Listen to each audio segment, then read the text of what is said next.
kehu ya bayaha hambara nare watalilyava kila ratiata sitenanga hare kila ratiata sitenanga hare kila ratiata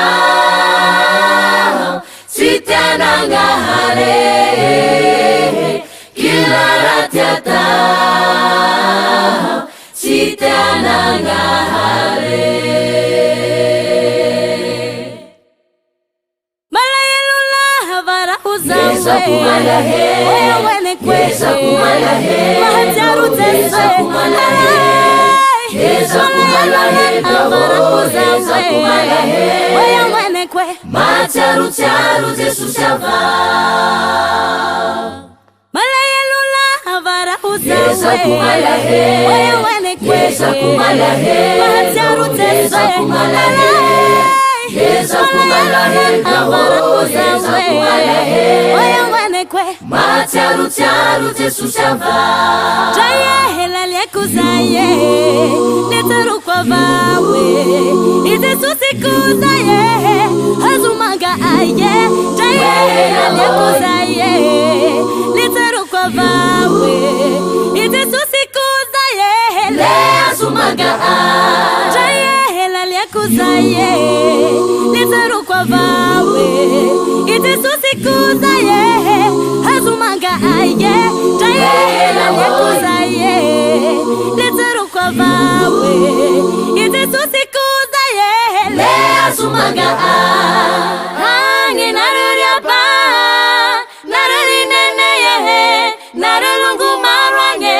Mifaketia vavawe yehe Fivavange uwaza Ufamu tengatika behe Zesu tumpura kavau Ruwa zumanga ay Ange naruria ba Naruri nene yehe Narulungu marwange Mifaketia vavawe yehe Fivavange uwaza Ufamu tengatika behe Zesu tumpura kavau Ruwa zumanga ay Jaya hela liekuzaye Netaru kwa vawe Izesu sikuzaye Hazumanga aye Jaya hela liekuzaye Netaru kwa vawe Izesu sikuzaye Le hazumanga aye Jaya hela liekuzaye Netaru kwa vawe Izesu sikuzaye Hazumanga aye Jaya hela liekuzaye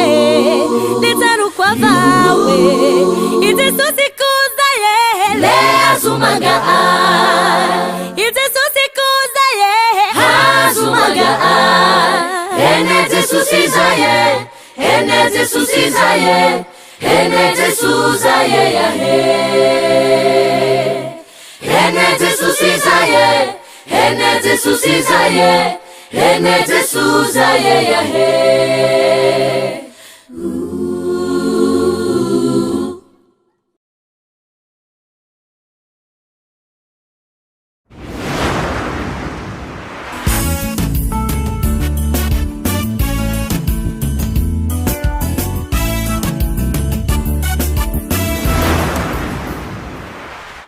Iaraka ivavaka isika tompoko.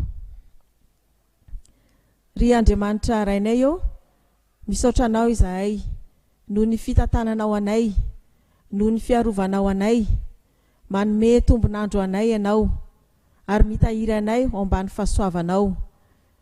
Misaotra fa afaka manome voninahitra anao izahay amin'ny fankalazana izao 10 taona ny vondrona ZFLM izao, ary indrindra koa misaotra anao fa manome ny teny izay iresahanao aminay ianao mba handehananay araka ny sitraponao.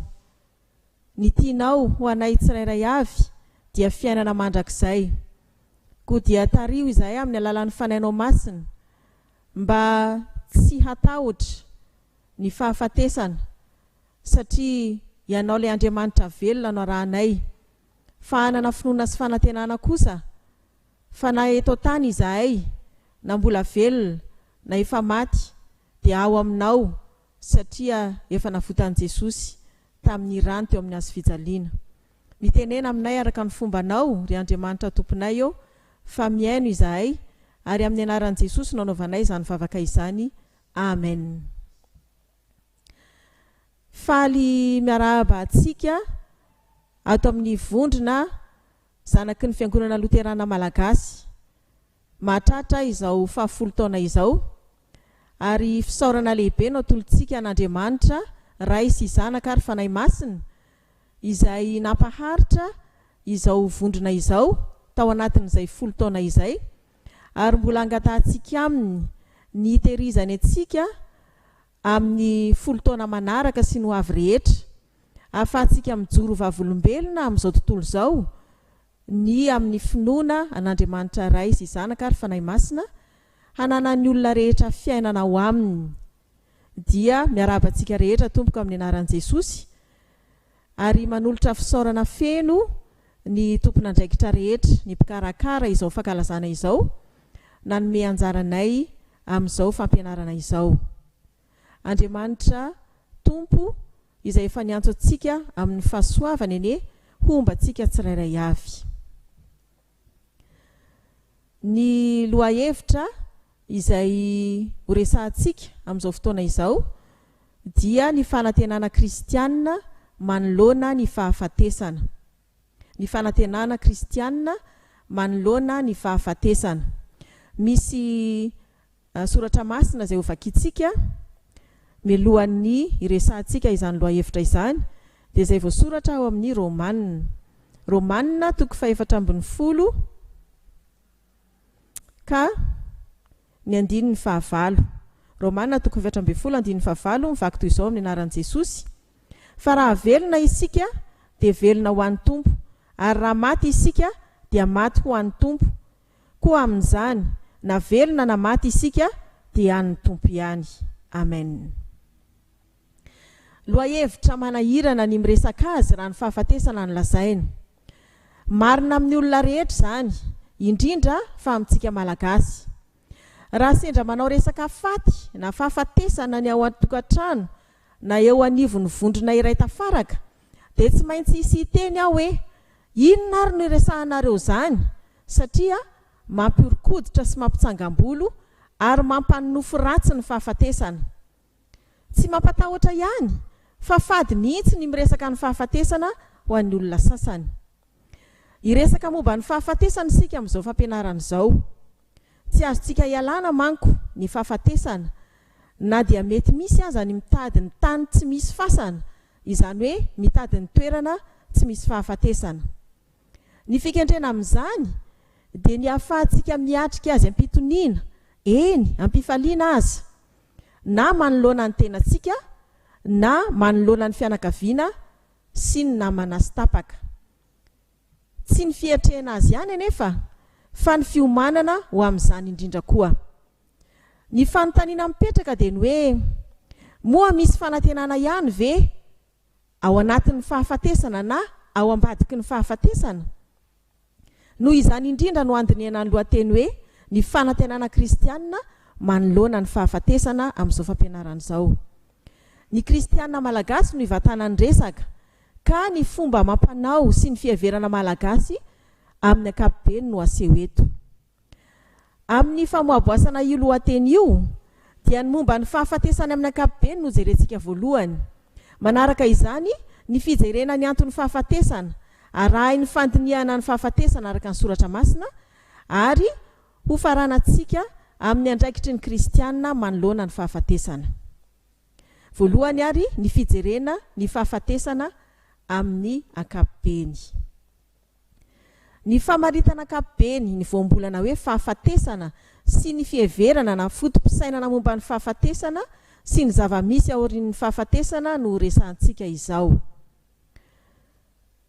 Famaritana ny voambolana fahafatesana.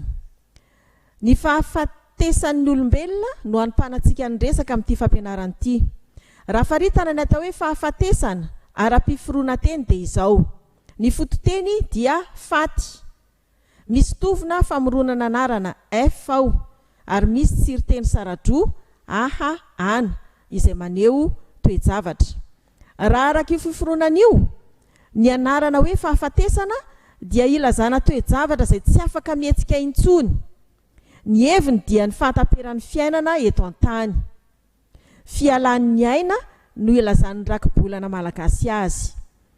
Ny fahafatesana no manamarika fa ny farana hatreo ny fisian'ny olona iray, tapitra ny androm-piainany. Mitsahatra avokoa ny fiasan'ny taova rehetra ao aminy. Ny fahafatesana izany no mandrava sy mamodika ny fiainana na ny fahavelomana ka iverenan'ny olona ho amin'ny vovoka. Vitatreo koa arak'izany ny fifanerasarana amin'ny hava-malala sy ny namana sy tapaka, ny mpiara-monina, ny mpiara-miasa, ny mpiara-mivavaka sy ny sisa. Amin'izany indrindra no hanana ny fahafatesana ny hevitra hoe fisarahana, dia fisarahana manaina ary koa fisarahana amin'ny havana mantsakaiza. Raha izay ary ny famaritana tsotra ny atao hoe fahafatesana, ahoana kosa indray ny fiheverana sy ny fotom-pisainana momba izany fahafatesana izany. Dia izay no idirantsika amin'ny lohateny hoe ny fiheverana sy ny fotom-pisainana momba ny fahafatesana. Samy manana ny fiheverana izany fahafatesana izany ny olona rehetra eto ambonin'ny tany. Ho antsika malagasy dia hita taratra amin'ireo ohabolana sy fomba fitenenana samihafa ny fiheverantsika ny fahafatesana. Tsy amin'ny fomba fitenenana ihany, fa amin'ny fomba mampanao manodidina ny fahafatesana koa dia ahitana izany fiheverana sy fotom-pisainana izany. Ny ohabolana sy fomba fitenenana antsika manodidina ny fahafatesana dia milaza fa ny fahafatesana dia loza, ary loza tsy misy toa azy, araka ny hoe loza tsy mihoatra ny faty. Ny fahafatesana dia fahoriana sy ratsy, ambaran'ny solotenan'ny tompomanjo rehefa mamaly ny tena ataon'ny mpamangy izy, ny firarian-tsoa mba ho lasan'izay ny ratsy sy ny fahoriana, fa mba ho ny tsara sy ny fifaliana indray no ionana. Andosirana arak'izay azo atao ny fahafatesana, ary aleo aza ny hafa ny maty raha samy ho faty ihany fa tsy ny tena, araka ny voalaza hoe raha ho faty aho matesa raha havana, raha ho faty raha havana matesa ny omby, sy ny hoe mamy ny miaina aleo maty rahampitso toy izay maty anio. Tsy azo ialana nefa izany fahafatesana izany satria hoy ny ohabolana, alohantsika ny fahavalo, aoriantsika ny fahafatesana, sy ny hoe lalana ankizy tokana ny fahafatesana, izany hoe tsy misy afa-tsy ny fahafatesana no hiafaran'ny fiainana. Tsy mifidy saranga ny fahafatesana, fa samy tratrany avokoa ary samy manana ny anjarany, samy miatrika izany avokoa ny olombelona rehetra.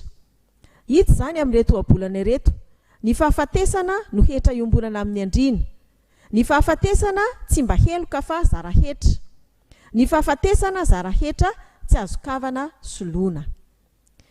Tsy ahafahana misaina lavitra sy manao izay tokony atao ny fahafatesana rehefa tojo azy, ka dia ialan'ny tompomanjotsiny izany amin'ny fitenenana hoe noho ny hafendroan-drano be loatra. Manoloana izany fahasarotana amin'ny fiatrena amin'ny fahafatesana izany, na ho an'ny olona mba vahoana ny fahafatesana na ho an'ny fianakaviana, dia misy ny siansa izay miandraikitra ny fikarakarana rehetra manodidina ny faty sy ny fahafatesana. Antsoina amin'ny anarana hoe tanatolojia io siansa io, avy amin'ny teny grika tanatos izay midika hoe fahafatesana, sy ny logos izay adika hoe teny na fianarana na fandiniana ny tanatolojia.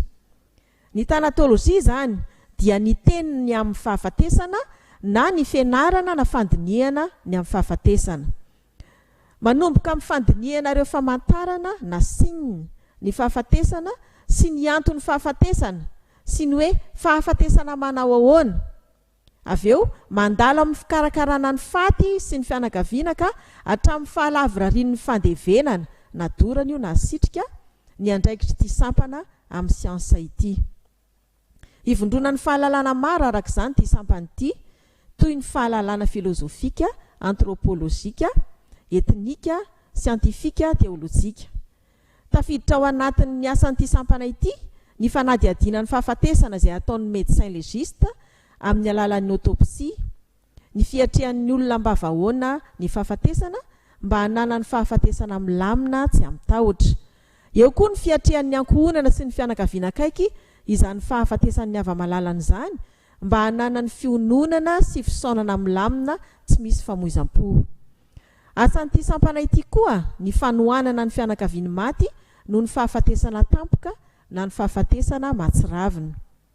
Aorian'ny fataperan'ny an'ilay olona dia mbola andraikitry ny mpisehatra amin'ity sampana ity ny mikarakara ny faty toy ny fanadiovana, fanosorana menaka, fampidirana formol sy ny sisa. Andraikiny koa ny fiandrasapaty hatramin'ny fandevenana ara-pomba-pivavahana sy ny fanitrihana na fandoroana. Mifandrimbona amin'izany rehetra izany ny manam-pahaizana amin'ny fanohanana ara-tsaina na ny antsointsika hoe psychologue, ny mpisehatra amin'ny faty sy ny manodidina azy amin'ireny agence funéraire ireny, ny ray aman-dreny am-panahy, eny fa na dia ny mpanao lalàna izay mandinika sy mandaminy lalàna mahakasika ity loha-hevitra ity koa aza dia tafiditra ao anatin'ity sampana mandinika ny manodidina amin'ny faty sy ny fahafatesana ity. Ny malagasy dia manana ny fomba mampanao manodidina ny fahafatesana izay tsy mifanalavitra amin'ny atao ny siansa momba ny faty na ny tanatolojia. Na dia tsy miantso manam-pahaizana manokana amin'izany azy izy dia ny fianakaviana sy ny fiarahamonina no mifanohana amin'ny fiatrehana ny fahoriana rehefa vita ny anjaran'ny mpitsabo na ny tompona andraikitra afaka manamarina fa maty tokoa ilay olona. Hatreo am-bohitra ka hatrany am-pasana ary rehefa tafaverina avy mandevina ka hatramin'ny andro vitsivitsy aorian'ny fandevenana dia misy izany fomba mampanao izany izay ahitana taratra ny fiheverana sy fotom-pisainan'ny malagasy momba ny fahafatesana. Ohatra amin'izany no tany saina eto. Ny talata sy alakamisy dia andro fady ka tsy azo mangina manjo raha tsy efa maty masoandro ary tsy azo andevenana koa. Ny talata manko dia gorobaka ary ny alakamisy manantena hisy ka dia mety hisesy ny fahoriana raha amin'ireo andro ireo no mandevina. Ny velona no tandrovina amin'izany mba tsy hiaran'ny loza na ny fahafatesana. Ny fampandroana ny faty dia fanadiovana azy. Misy ny milaza fa mariky ny fanadiovana azy tamin'ny eloka na ny tsy mety rehetra nataony tamin'izy mbola velona mba ahatonga azy ho tafiditra any amin'ny tontolon'ny razana ny fampandroana ny faty. Ao koa ny fiaretatory na ny tsy handevenana vetran'ny maty. Izany dia tahotra ny handevim-belona ka hoy ny fitenenana ny anongotsongonan'ny maty tahotry ny handevim-belona. Ankoatr'izany moa dia fanehoana firaisan-kina eo amin'ny fiarahamonina amin'ny fifanampiana isan-karazany amin'ny fiatrehana ny manjony fiaretatory. Fomba anankiray fanao koa amin'ny fahafatesana ny mamatotra ny faty rehefa ho alevina, rehefa avy voafono izy. Ka rehefa mamatotra ny faty dia tsy maintsy avy any amin'ny loha makany amin'ny tongotra no anaovana azy. Ary ny faralahy ao amin'ny fianakaviana no manao ilay fatotra farany any amin'ny tongotra. Ny anton'izany dia ho firariana ny faranany fahoriana mba ho tapitra hatreo ny fahafatesana. Misy faritra na foko izay mampandalo ny faty eo ambony lohan'ny fianakaviana rehefa alevina ny faty. Ny dikan'izany dia ny mba hitahian'ilay maty ireo havan'ireo. Fomba fanao koa mialohan'ny hiaingana andevina ny fiantsoana ny anaran'ilay maty ka tenenina hoe hiala eto ianao zao ary aterina any amin'ny toerana hisy anao, aza miverimberina eto tsony, aza manelingelina ny velona eto, aza mivezivezy any amin'ny dia tenenina ny toeram-piasana na ny toerana falehany matetika fony fahavelony. Fomba fanao koa ny manodikodina eo amin'ny fasana ny faty ny alohan'ny anitriana azy mba ho fanina ka tsy hahita lalana iverenana ny tanàna nisy azy fahavelony itsony ilay maty. Fanao ny olona koa rehefa avy mandevina dia tsy miverina amin'ny lalana nandeha tamin'ny nandroso fa mitady lalana hafa mba tsy hiverenan'ny fahoriana intsony amin'ny fianakaviana.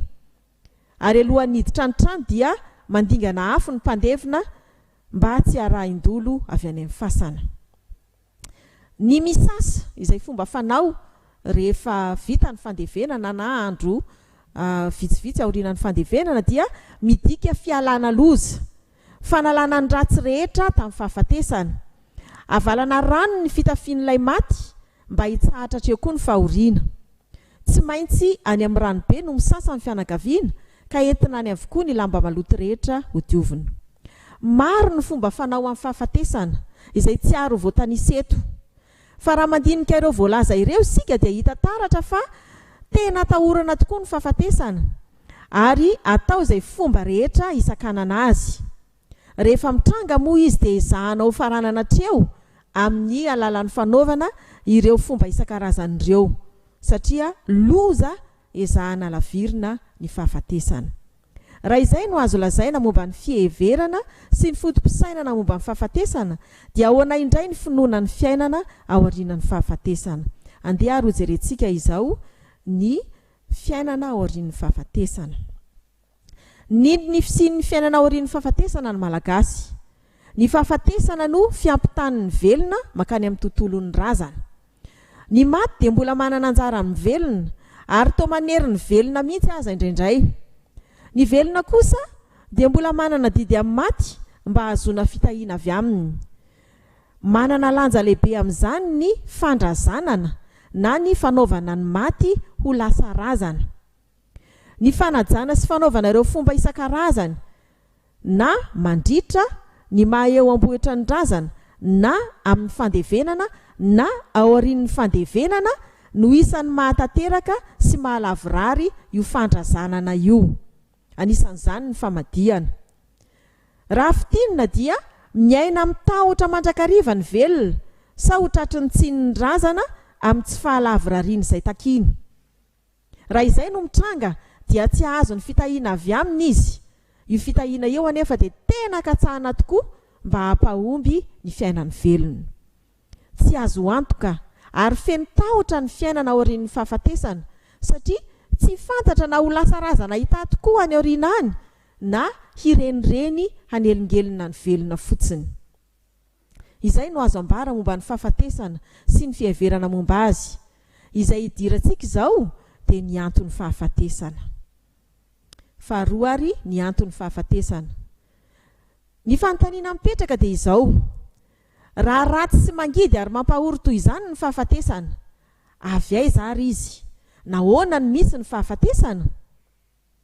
Raha ny siansa sy ny fiainana andavanandro no mamaly izany dia toy izao ny valiteny: ny antony mahatonga ny fahafatesana na ny fahataperan'ny aina dia vokatry ny aretina samihafa, vokatry ny misavy isan-karazany, vokatry ny voina na voajanahary io na avy amin'olona toy ny von'olona zany, vokatry ny famonoan-tena, vokatry ny fahanterana. Izany anefa dia efa fisehoana ity ivelany an'ilay tena fotony sy antony. Ary ny soratra masina irery ihany no manambara izany antony fahafatesana izany. Ny fahafatesana sy ny fahotana dia tsy misaraka. Ny fahafatesana dia vokatry ny fahotana, tambon'ny ota, araka ny Romanina 1:2-7, 2:9-20 sy 2:20 ary ny 9:7, 7:5-5. Ao koa ny Koritianina 1:15-20, Jakoba 1:1-5, Galatianina 1:1-7, Koritianina 2:7-10, ny Jaona 1:7-12 sy 14. Ny valin'ny fanontaniana momba ny fiavian'ny fahafatesana arak'izany dia valin'ny fanontaniana momba ny fiavian'ny ota. Ny fahotana izay nihodinan'ny olombelona tamin'Andriamanitra, tamin'izay tsy ninony sy tsy nanarahan'ny tenin'Andriamanitra fa nanarahan'ny tenin'ny devoly no fototra ary ny vokatra izany dia fahafatesana. Hitantsika eo amin'ny Genesis 7 ny tantaran'izany nidiran'ny fahotana izany. Lazain'ny Paoly eo amin'ny Romanina 5:12-20 sy ny Koritianina 1:15-17 koa izany. Tafasaraka tamin'Andriamanitra ny olombelona. Izay ilay fahafatesana, izay fisarahana amin'ilay fototry ny aina sy ny fahavelomana di Andriamanitra. Izany fisarahana amin'Andriamanitra izany ny fahoriana indrindra. Ny ota ny poizina mahafaty izay nitondra ny fahafatesana, araka ny tenin'ny Paoly hoe ny ota no nidiran'ny fahafatesana ka nahatratra ny olona rehetra ny fahafatesana satria samy efa nanota izy rehetra, araka ny Romanina 5:12 tapany B. Tsy ny fahafatesany vatana araka ny namaritana azy teo aloha ihany anefa no ambara amin'izany fahafatesana izany, fa ilay fahafatesana manambara fisarahana amin'Andriamanitra indrindra koa. araka izany dia ny soratra masina irery ihany no afaka manome antsika ny antony na tonga ny fahafatesana, ary ao amin'ny soratra masina koa no ahitantsika ny famonjenantsika amin'ny fahafatesana sy izay tokony ataontsika hiatrehana izany fahafatesana izany. Andeha ary jerentsika izao ny fahafatesana araka ny soratra masina izay aloha hevitra fahatelo amin'izao anjarantsika izao. Mazava ho azy fa tsy mitovy amin'ny fiheverana sy ny fotom-pisainana hitantsika amin'izao tontolo izao sy ny fomba mampanao malagasy ny fiheverana amin'ny fahafatesana araka ny soratra masina. Amin'ny maha-kristianina antsika nefa dia mino tokoa izay voalazan'ny tenin'Andriamanitra isika, ary izany no ananantsika fanantenana na dia amin'izay mahavery hevitra ny maro toy ny fahafatesana aza. Ny fahafatesan'ny kristianina na ny mino sy ny fanantenana kristianina manoloana ny fahafatesana no jerentsika izao. Manahoana ary ny fahafatesan'ny kristianina na ahoana no ilazan'ny soratra masina ny fahafatesan'ny kristianina.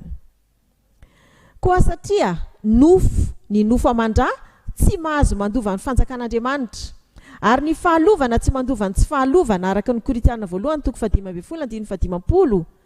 Ny fahafatesana dia lalana idirana amin'ilay fiainana mandrakizay ho ao amin'ny fanjakan'Andriamanitra. Noho izany, ny fahafatesana eo amin'ny olona mino an'Andriamanitra ray sy zanaka ary fanahy masina dia torimaso, ka dia mbola hifohy izy fa tsy hijanonao mandrakizay.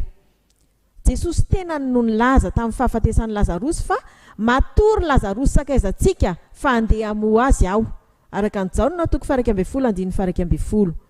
Izay nodomandry eo amin'ny Jesosy dia atsangan'Andriamanitra iaraka aminy koa, araka ny Tesalonianina voalohany 4:1-5. Ny fahafatesan'ny mino koa dia fahasambarana, satria miala sasatra tamin'ny fisasaran'ny rehetra izy ary miandry ny fananganana azy, araka ny Apokalipsy 4:17. Ny fahafatesan'ny mino dia azahoana tombony araka ny tenin'ny Paoly apôstôly ao amin'ny Filipianina 1:1-2. Tsy milaza fahadisom-panantenana amin'izao fiainana izao ka anirina ho faty tsy akory izany, fa tena fanekena sy finoana fa izao fiainana izao dia mandalo sy tsy azo antoka, fa azo antoka kosa ny fiainana aorian'ny fahafatesana ho an'ny mino. Manaraka, ny fahafatesan'ny mino dia tsy mampatahotra ka ahafahana mihika hoe ry fahafatesanao, aiza ny fandresenao, ry fahafatesanao, aiza ny fanondronanao, araka ny ao amin'ny Korintiana voalohany 5:15-15, satria miaraka amin'ny mino mamakivaky zany loasa aliko ny fahafatesana izany Andriamanitra, araka ny Salamo 7:2-7. Ny fahafatesan'ny mino dia mitondra ho amin'ny fifaliana sy fiadanana mandrakizay eo atratra ny Abrahama, araka ny Luka 1:15-15. Santionany amin'izay ilazan'ny soratra masina ny fahafatesan'ny kristianina na ny mino an Jesosy ireo voatanisa ireo. Ireo voalaza ireo sy ny maro hafa tsy voatanisa dia mampiseho fa tsy zava-doza tahaka izay heveran'ny olona eto amin'izao tontolo izao azy ny fahafatesana. Ekena fa tena mafy tokoa ny fahoriana sy ny alahelo vokatry ny fisarana amin'ny havatiana, miteraka sento sy ranomaso izany.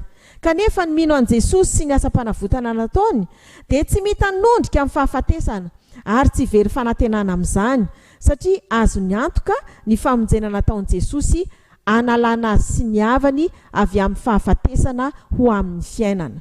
Izany koa no mitarika antsika andinika ny momba ny fanantenana kristianina manoloana ny fahafatesana. Manahoana ary ny fanantenana kristianina manoloana ny fahafatesana? Ny fandresena ny fahafatesana sy ny fitsanganana amin'ny maty ary ny fananana fiainana mandrakizay no fanantenana kristianina manoloana ny fahafatesana. Dia andeha ho jerentsika ireo zavatra anankitelo ireo. Voalohany ny fandresena ny fahafatesana. Ny fahafatesana dia loza izay tsy ahafahan'ny fiainana manana ny maha-izy azy. Ny fikendren'Andriamanitra hatramin'ny voalohany anefa dia ny fiainana ho an'ny olombelona ka nametrahany azy tao amin'ny sahidena. Vokatry ny fahotana dia tonga ny fahafatesana araka izay fanambara tamin'ny antony fahafatesana teo. Ny fahafatesana dia fahavalon'ny fiainana. Ny fahafatesana ny fahavalo farany ho resena, ary ny faharesena io fahafatesana io no fahataterahan'ny famonjena. araka ny atatsika azy ao amin'ny Koritiana voalohany toko 10:20 sy ny Apokalipsy toko 20:4. Tsy ny fahafatesan'ny nofo ka ialany aina ao amin'ny ihany ny fahafatesana lazaina eto, fa ilay fisarahana amin'Andriamanitra loharan'ny aina sy ny fiainana mihitsy. Efa noresen'i Jesosy tamin'ny nahafatesany teo amin'ny azy fijaliana sy ny nitsanganany tamin'ny maty ny fahafatesana, fa izay ambaran'ny Paoly eo amin'ny Koritiana voalohany toko 10:20 dia ny fanambarana ny fitsanganan'ny tenany mino amin'ny maty koa, tahaka izay efa nitsanganan'i Jesosy tamin'ny maty amin'ny mahasantatra izay nodimandry azy. Marika manam-pirofo ny faharesen'ny fahafatesana ny fiainana omen'Andriamanitra. Ka raha mbola mitoetra amin'ny fahafatesana ny olona dia tsy mbola tanteraka ny fanomezan'Andriamanitra dia ny fiainana sy ny fahavelomana. Izany no nitsanganan'i Jesosy tamin'ny maty sy hananganany amin'ny maty izay rehetra mino azy koa. Jesosy irery ihany no nandresy ny fahafatesana. Ny asa-pamonjena nataon'i Jesosy dia nahafoana ny herin'ny fahafatesana. Ary araka ny Timoty 2:10, Timoty 2:1 azafady, Timoty 2:1. Nomen'Andriamanitra ny mino rehetra koa izany fandresena izany amin'ny alalan'i Jesosy Kristy, araka ny 7:50 amin'ny Koritiana voalohany toko 10:10. Noho izany, izay mino an'i Kristy dia maharesy ny fahafatesana koa. Faharoa ny fitsanganana amin'ny maty, izay fanantenana ananan'ny kristiana manoloana ny fahafatesana koa. Mifamatotra amin'ny fandresena ny fahafatesana ny fitsanganana amin'ny maty, fa tsy resy ny fahafatesana raha mbola maty ihany ny olona. Mino ary manantena ny fitsanganana amin'ny maty ny kristiana satria izany no ambaran'ny soratra masina. Fa raha tsy misy fitsanganan'ny maty na dia Kristy aza dia tsy natsangana, araka ny Koritiana voalohany toko 10:17. Nefa tsy izany, fa efa natsangana tamin'ny maty koa Kristy ho santatra izay efa nodimandry, araka ny 20 amin'io Koritiana voalohany toko 10:20 ihany. Dia mino isika fa misy tokoa ny fitsanganana amin'ny maty. Vavolombelona izany ny mpianatra sy ireo olona tsy omby dimanjato ary Paoly, araka ny voalaza ao amin'ny Koritiana voalohany toko 10:7-8. Izany fitsanganan'i Jesosy tamin'ny maty izany no tsy mahafoana ny toriteny sy ny finoana. Tsy Kristy ihany no nitsangana tamin'ny maty, fa ny mino azy koa, araka ny tenin'i Jesosy hoe: izaho ny fananganana ny maty sy fiainana, izay mino ahy na dia maty aza dia ho velona indray, araka ny Jaona toko 1:5. Fahatelo, ny fiainana mandrakizay. Andriamanitra irery no fiainana sady tompon'ny fiainana. Izy izay velona mandrakizay, araka ny Apokalipsy toko 4:7-10. Ary ilay hany manana ny tsy fahafatesana, araka ny Timoty voalohany toko 1:9-10.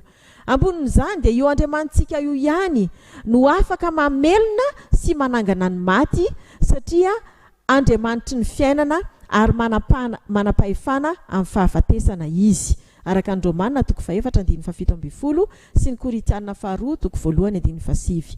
Jesosy koa dia efa nilaza fa izy ny fiainana. Hitantsika izany ao amin'ny Jaona toko 4:1-9, Jaona toko 1:10-15. Ary izany indrindra no natongavany teto tany dia ny mba hananany ondriny dia ireo izay mino azy fiainana sady hananany be dia be, araka ny Jaona toko 10:20 tapany faharoa. Fiainana tsy ravan'ny fahafatesana na tolotry Jesosy ny mino azy, fiainana maharitra mandrakizay. Na dia maty aza ny tena noho ny ota dia velona mandrakizay eo amin'ny tompo izay mino azy, araka ny Jaona toko 1:15-20 sy 9. Tsy tapitra eto amin'ity tany ity ny fiainana, izany hoe tsy farana ny fahafatesan'ny vatana, fa mbola mitohy amin'ilay fiainana mandrakizay. Raha tsy mino sy manantena izany fiainana mandrakizay izany ny kristiana dia ilazan'i Paoly hoe: raha amin'izao fiainana izao ihany no anantenantsika ny Kristy dia mahantra indrindra ny olona rehetra isika, araka ny Koritiana voalohany toko 10:7-7. Ny fanantenan'ny kristiana ny Kristy dia tsy eto ihany fa mandrakizay. Io fiainana mandrakizay io dia efa iainany mino ety an-tany amin'ny androm-pahavelomany, na dia mbola hiara ny fahoriana maro samihafa azy izy. Teo amin'ny batisa masina no nanomezan'Andriamanitra azy izany fiainana mandrakizay izany tamin'ny nananganany azy ho zanany, ka miara mandova amin'i Jesosy ny fanjakany.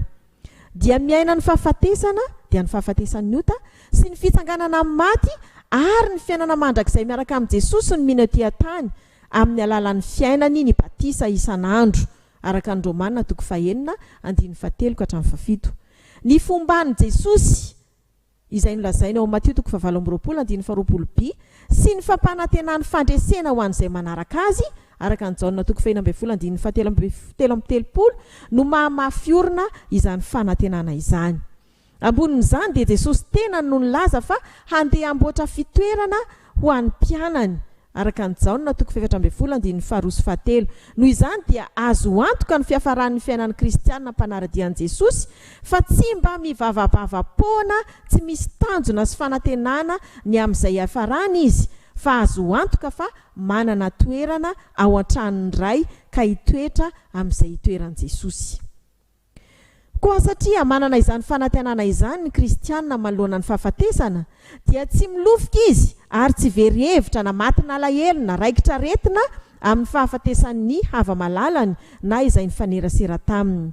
Fa ireny hava-malalany odimandry ireny dia mialoha lalana antsika ihany fa isika koa dia mbola andalo izany fahafatesana izany raha tsy mbola tonga eny amin'ny rahony lanitra handray ny azy Jesosy.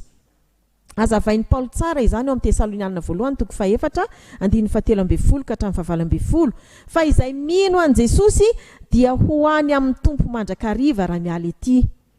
Araka ny nambara teo aloha dia tsy mba loza ny fahafatesan'ny kristianina.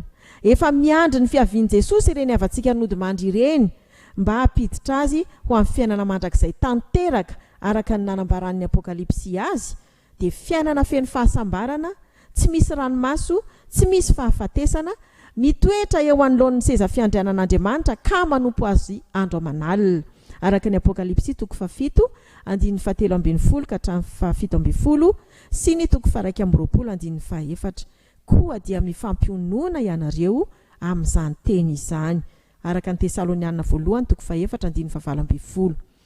Raha fehezina dia manana fanantenana ny amin'ny fiainana ao aorian'ny fahafatesany nofo ny kristianina. Tsy mifarana eo amin'ny fahafatesana ny fiainany. Manomboka eto tany ka hatrany an-danitra dia manana fiainana mandrakizay azo antoka ny mino an Jesosy. Inona ary no andraikitry ny kristianina manoloana ny fahafatesana? Izany no hojerentsika amaranantsika izao fampianarana izao. Ny andraikitry ny kristianina manoloana ny fahafatesana. Manoloana ny fahoriana sy ny fahaverezan-kevitra manjony maro eo anatrehan'ny fahafatesana dia manana anjara andraikitra lehibe ny kristianina izay efa nampandresen'i Jesosy ny fahafatesana ka manana fiainana mandrakizay. Tsy tokony ho tafandrimandry amin'ny fitoriana ny filazantsara ny famonjena nataon'i Jesosy ny kristianina mba hanana ny olona izay tsy mbola mahalala ny fanantenana tahaka azy koa. Mbola maro ny miaina ao anatin'ny gidy ny fahafatesana ka dia raiky tahotra mandrakariva eo amin'ny fiainany.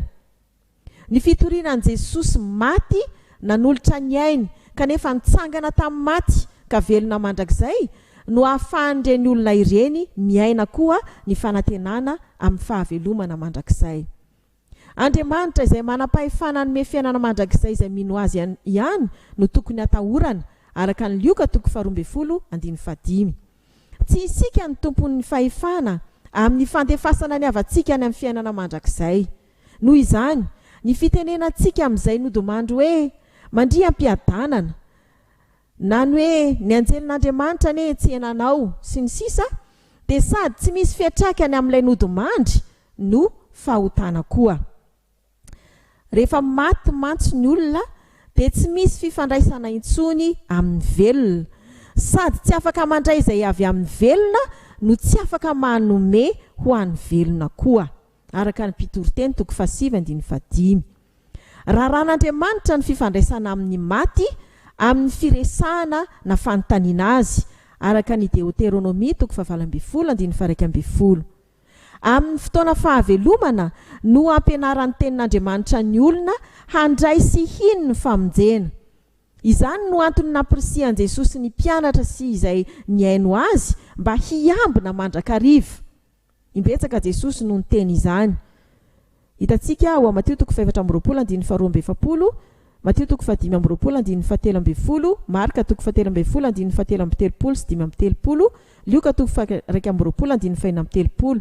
Ireo apôstôly koa dia nanambara sy nampirisika ny amin'izany fiambenana izany. Raha vitan'ny fianakaviana ny mampiditra ny havany nodomandry any amin'ny fiainana mandrakizay, dia tsy nanantitanitra izany fiambenana sy fitoerana amin'ny finoana izany Jesosy sy ny apôstôly. Koa adidin'ny kristianina ny mampahafantatra izany, mba hialan'ny olona amin'ny finoana foana tsy misy fiainana, sy mba hanaovan'ny olona rehetra ny batisa ho fiainana fa tsy ho fomba fotsiny ihany, satria ny batisa no varavarana idirantsika amin'ilay fiainana mandrakizay. Raha izao tontolo izao, raha faranantsika fitiantsika izao fampianarana izao, dia very hevitra sy fadiranovana manoloana ny herin'ny fahafatesana izay tsy haitohaina. Ny kristianina kosa dia manana fanantenana ka tsy milofika manoloana ny fahafatesana. Noho ny famonjena nataon'i Kristy Jesosy ho an'izao tontolo izao dia mandresy ny fahafatesana ny mino, hitsangana amin'ny maty ary manana fiainana mandrakizay. Ny zava-dehibe dia ny finoana an'i Jesosy sy ny fiainana ao aminy, araka ny Janona 2:20. Hoy koa ny tenin'Andriamanitra izay nivakiana tamin'ny fanombohana izao fampianarana izao, amin'ny anaran'i Jesosy, Romanina 4:20, fa raha velona isika dia velona ho an'ny Tompo, ary raha maty isika dia maty ho an'ny Tompo, koa amin'izany na velona na maty isika dia an'ny Tompo ihany. Ny teny fanevantsika amin'izao 10 taona ny vondrona ZDFLM izao rahateo, dia mandrisika antsika hifandinika hampandroso ny fitiavana sy ny asa tsara, koa dia ataontsika amin'ny fitoriana ny filazantsara ho an'izay mbola tsy mahalala izany, mba hanana ny fanantenana manoloana ny zava-doza indrindra eto tany dia ny fahafatesana. Fa tsy ny fisarahana tany no tena loza, fa ny fisarahana amin'Andriamanitra any amin'ilay fahafatesana mandrakizay. Izany ny tena tokony atahorana indrindra. Fa rehefa any dia tsy misy fifindran-toerana azo atao intsony, araka ny hitantsika ny amin'ny Lazarosy sy ilay mpanan-karena ao amin'ny Luka 7:30. Matokia fa efa voavoatra ho an'izay mino ny fiainana mandrakizay, araka ny Mateo 5:20. Amen. Ho an'Andriamanitra Ray sy Zanaka ary fanahy masina iriry ihany ny voninahitra. Amen.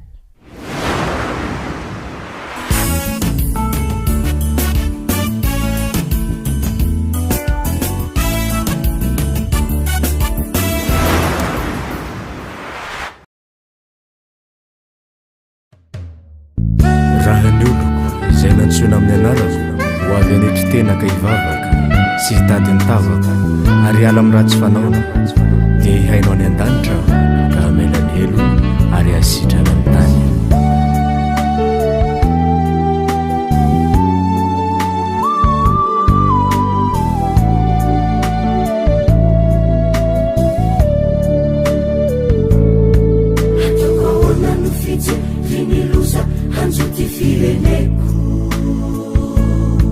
Ataoko ahoana no fijely fandringana na ny avako, engany mba tsy hisiza ny tompo, mba amindraofo ity tanindrazako. Ataoko ahoana no fijely ny loza hanjoty fireneko, ataoko ahoana no fijely ny fandringana na ny avako, engany mba tsy hisiza ny tompo,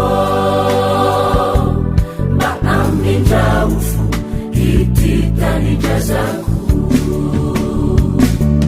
Jesosy arovy ty Madagasikara ity fanjaka, ny faratsinna maro isan-karazany, ka di mijaly mahonena ity firenena eo vonjeo hoe tianao irery mandradrainy. Jesosy arovy ty Madagasikara ity fanjaka,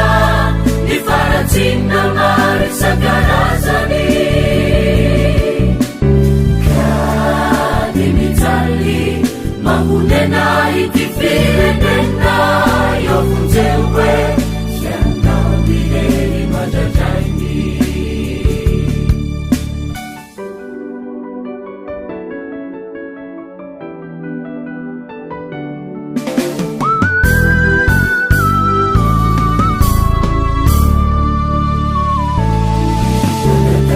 minao viraitsito havonjeo hoe tinosino fity nao ity fa mitoreo hoe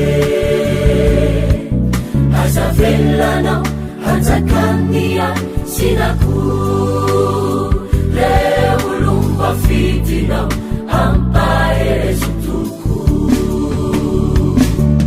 jesusio arovity madagasikary fanjaka ny faratsinna maro isan-karazany ka de mijaly mahonena ity firenena eo vonjeo hoe ianao mihery mandradrainy jesusio arovity madagasikary fanjaka ny faratsinna maro isan-karazany ka de mijaly mahonena ity firenena eo vonjeo hoe ianao mihery mandradrainy ka de mijaly mahonena ity firenena eo vonjeo hoe ianao mihery mandradrainy ka de mijaly mahonena ity firenena eo vonjeo hoe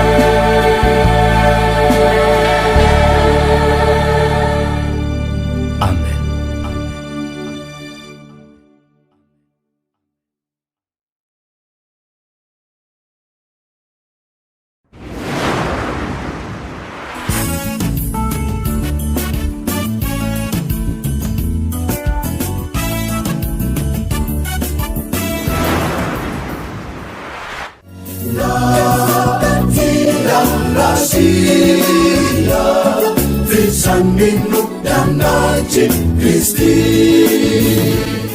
Ary aoka isika ifampandinika hampandroso ny fitiava sy ny asa tsara